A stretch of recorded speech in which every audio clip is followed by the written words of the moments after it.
The Kelce brothers went on the air for a new podcast on Monday, May 5th. Wearing a V-neck sweater and a Cavs cap, Travis Kelce looked composed, yet had a hint of humor in his eyes. Travis looked straight into the camera and began with a cunning smile. "Bro, I got something you're not going to believe," he said. Seated comfortably in his Philadelphia basement, Jason Kelce raised his eyebrows inquisitively while folding his arms over the microphone. "Don't tell me you bought another house or did another reality show." Travis shook his head and laughed. "No, seriously, this time I'm producing a movie with Taylor in New York." Jason's jaw fell, and he started giggling. "Wait, hold on, you mention working with Taylor on a film? Taylor Swift?" "Exactly," Travis nodded in response. "We're working on a romantic, musical, and mildly humorous independent project. Taylor is maybe the main as well as a co-writer and co-producer." Jason laughed and rubbed his hands together. "Oh my goodness, I'm overjoyed. All right, tell me, where did this concept originate?" According to Travis, the inspiration struck while he and Taylor were sitting in a tiny cafe in the West Village one evening while they were in New York City. Taylor talked about a script she had been working on since 2016 that combined poetry, music, and a classic romance and was motivated by her global travels. As soon as I heard it, I thought, why don't we turn it into a movie? What could be better? I have friends in the industry, I have an idea, and I can finance it. Travis revealed on air. Jason chuckled loudly and shook his head. "Travis, you are such a romantic. You're a producer, but I thought you were simply a ball handler." Travis said that the project began in March, but they chose to keep it a secret in order to complete pre-production before making an announcement. "We're casting, looking for a director, shooting in Brooklyn, Manhattan, and some upstate New York," he stated. To celebrate, Jason grabbed his beer and clinked it against the microphone. "I'll have a drink, but wait a minute. Are you going to be in the movie or just be a producer?" Travis chuckled. "For 5 seconds, there's a brief cameo like to an ex-boyfriend." "You have to be in my cinematic universe," Taylor said as he wrote me a scene. Jason's eyes filled with tears as he laughed. "Bro, I can't believe it. From the Super Bowl to the Taylorverse." The film's tentative title is Eternal Strings, Travis confirmed to Jason on the show. He characterized it as a love letter to past romances, music, and New York City. In the IDU film, Taylor Swift plays a teenage singer who discovers who she is while exploring the music districts of New York. "Did you shoot any scenes in Kansas City?" Jason made a joke. When Travis said, "No, bro, but maybe a second one," he winked. Jason gave a clap. "I'll be a bartender cameo, part 5. Friends and co-workers' reactions. Reid, Donna Kelce, and Patrick Mahomes also sent their congratulations on the show. "Bro, do I have to call you Travis Scorsese now?" Patrick wrote. She wrote, "You made me proud. Don't forget to bring your premiere tickets." "Travis told me first, and I thought he was joking," Jason boasted to the crowd. "I can see he actually did it now that he said it live." Travis gave his brother a thank you. "Thank you for always supporting me even though you tease me all the time. But do you want a real cameo?" Jason gave a hearty nod.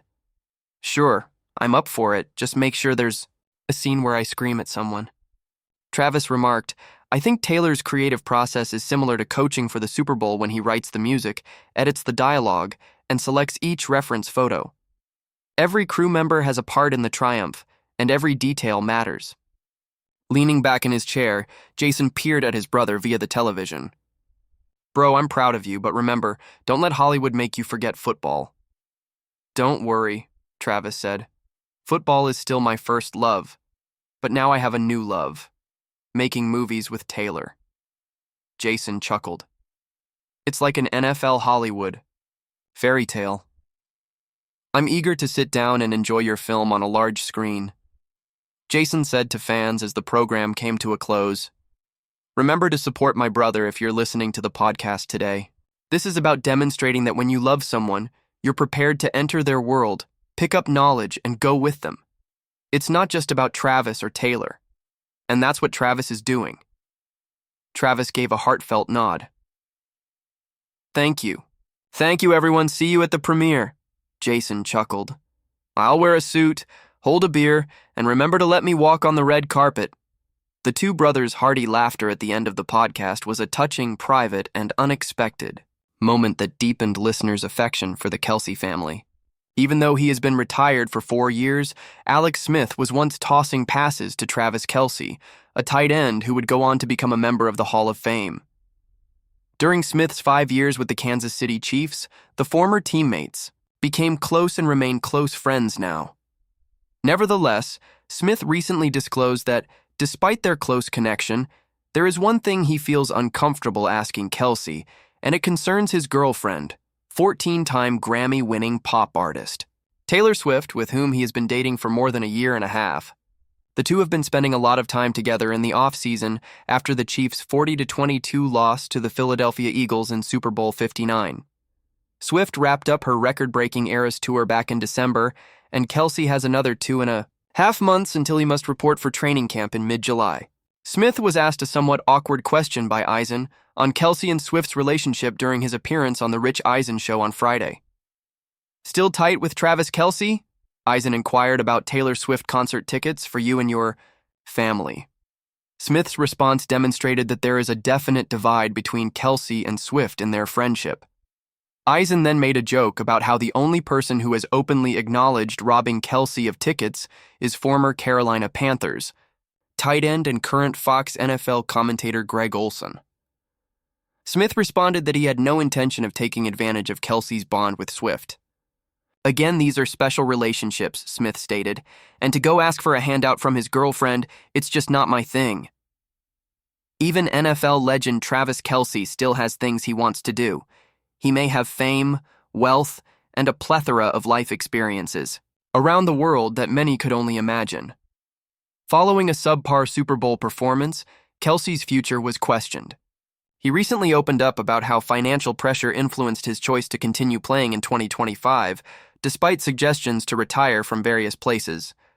On their New Heights podcast, the 35-year-old three-time Super Bowl champion, who shares the same views on engagement as his long-term girlfriend Taylor Swift, recently took part in a mock draft of bucket lists with his brother and former Philadelphia Eagles player Jason. The two of them competed to create the most alluring list of things they have not yet witnessed in real life. Travis acknowledged that it didn't make the final cut, saying, "The World Cup would be another one for me. I have yet to attend the World Cup." Jason answered right away, stating, "I've done that down in Brazil, and it was fantastic. I definitely recommend it. Next year, I'll be doing it." Travis enthusiastically declared, "2026, Kansas City, Missouri baby, let's go," alluding to the forthcoming competition that will take place in the U.S., Canada, and Mexico. Arrowhead Stadium, home of Travis's Kansas City Chiefs, is one of the 16 locations chosen to hold games. Actually, 4 group matches, a round of 32 match, and one of the quarterfinals will all take place at the historic stadium. Additionally, the Eagles' Lincoln Financial Field is scheduled to host games, marking yet another momentous occasion for the Kelce brothers. To go to the city of brotherly love, there will be 5 group matches and 1 round of 16. With the 37-year-old, now retired and employed as an ESPN analyst, Jason's World Cup experience will be rather different overall. In contrast, he was only 3 years into what is probably going to be hailed as a Hall of Fame career when he went to the tournament in Brazil in 2014. Travis will be coming off his 13th season and, ideally, his 4th championship. His most recent season ended brutally in a 40-22 Super Bowl loss to the Eagles in New Orleans.